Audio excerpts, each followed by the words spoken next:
అని అన్నారు. వెంటనే వాసవి మాత కోపోద్రేకురాలై, ఓ అగ్నిదేవ స్వాహ సమేతమో అగ్నిదేవ అని బిగ్గరగా పిలవగానే మేషవాహనం పైన 2 ముఖాలు కలిగిన అగ్నిదేవుడు ధన్యోస్మి మాతా వాసవి ధన్యోస్మి అని ప్రత్యక్షమైనాడు. అమ్మవారు అంటుంది, ఓయే అగ్నిదేవ, మరికొన్ని క్షణాల్లో మేము అగ్ని ప్రవేశం చేద్దామంటే ఎందుకు నీవు ఇలా క్షీణించిపోయినావు అన్నది అమ్మవారు. అప్పుడు అగ్నిదేవుడు అన్నాడు, అమ్మ, ఇంతకు ముందు నా అజ్ఞానవశం చేత నేను చాలా తప్పులు చేశాను. భృగు మహర్షి భార్య అయిన పులోమాని పతివ్రత జోలికి వెళ్లి సర్వభక్షకుడు అనే శాపాన్ని పొందారు. అనంతరం దాక్షాయిని దేవి గుడ్డ ప్రవేశం చేస్తే వెనక ముందు చూడకుండా దేవతని కూడా ఆలోచించకుండా దహనం చేసేశారు. వెంటనే త్రిమూర్తులు నన్ను గట్టిగా పట్టుకుని హెచ్చరించారు, ఓ అగ్నిదేవ, ఈ రోజు నుంచి నీవు పుణ్యాత్ముల్ని, మహాత్ముల్ని, పతివ్రతల్ని, భక్తుల్ని నీవు దహింపడానికి వీల్లేదు అన్న కారణంగా అప్పటి నుంచి నేను జాగ్రత్త పడ్డాను. పాండవుల్ని లక్క ఇంటిలో పెట్టి దహనం చేస్తే వాళ్ళను దహింపకుండా క్షేమంగా రక్షించాను. అగ్నిదేవుడైన నన్ను దేవతలు మెచ్చుకున్నారు. సీతాదేవి అగ్నిగుండ ప్రవేశం చేసిన నేను ఆమెను దహింపకుండా తెచ్చి రామునికిచ్చి రాముని మన్ననలను పొందాను.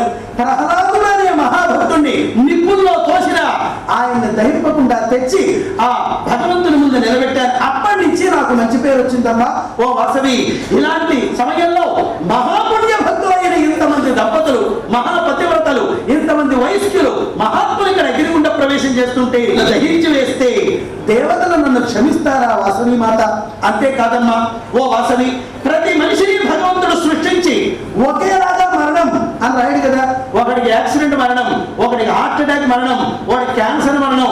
ఈ యాక్సిడెంట్ ఏదో రకరకాల మరణాలు రాస్తాడే తప్ప మీరంతా కట్టుకుని ఒకేలా మరణించాలి అని రాయడు కదా.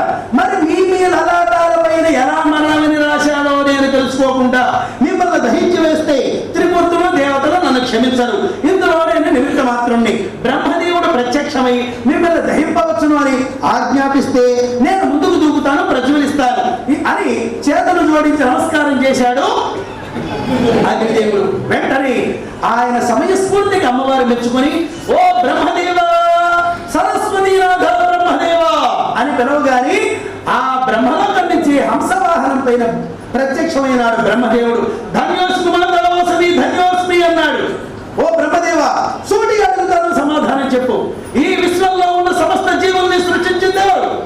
నేనేనమ్మా. ఆ జీవుల్లో మానవులను సృష్టించింది ఎవరు? నేనేనమ్మా. ఆ మానవుల్లో వైశ్యులను సృష్టించింది ఎవరు? నేనేనమ్మా. ఆ వైశ్యుల్లో మా తల్లిని తండ్రిని సృష్టించింది ఎవరు? నేనేనమ్మా. ఆ తల్లికి తండ్రికి వారసులైన నన్ను సృష్టించింది ఎవరు? నేనేనమ్మా. మరి మేమంతా అగ్నిగుండ ప్రవేశానికి కారణం ఎవరు? నేనేనమ్మా. కాదు, నేను కాదమ్మా కారణం.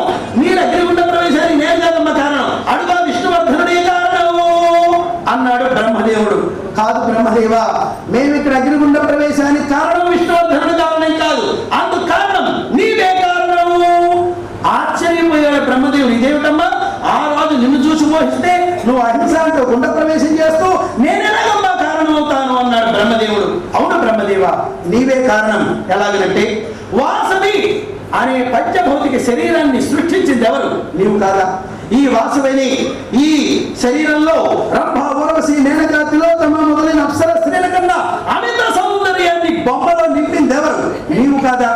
ఈ వాసవిని రూపానికి అరవింద వసూలంచ చూలంచ నవమల్లిక నీలోత్పలంచ పంచబాణార్థ అరవిందము, వసూకము, నీలము, నీలోత్పలము అనే మన్మధుని 5 బాణాలను కరిగించి ఈ బొమ్మకు బంగారం పోతపోసింది నీవు కాదా?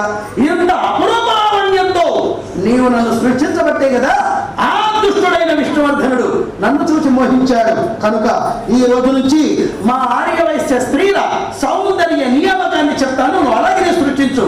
సహజ సౌందర్యవతులు, సాధారణ అందమైన స్త్రీలు, సముచితమైన సుందరాంగులుగా సృష్టించు అన్నదే తప్ప మరొక్క మాట అనలేదండి. అతి సౌందర్యవత్తు, సహజ సౌందర్యం ఉండాలని దీని కారణం. కానీ దీన్ని అపార్థం తీసుకొని చండాలంగా పుట్టాలని, దరిద్రంగా ఉండాలని అమ్మవారి శాపాలు పెట్టిందని అజ్ఞానంతో అనుకుంటారు. మన తల్లి ఎప్పటికీ అలాంటి శాపాలు పెట్టదు. మన బిడ్డల అభివృద్ధిని కోరుకుంటుందే తప్ప వినాశనాన్ని కాదు, నాశనాన్ని కాదని గమనించాలి. ఆర్య వైశ్య స్త్రీ సౌందర్యాన్ని ఇలా చెప్పింది.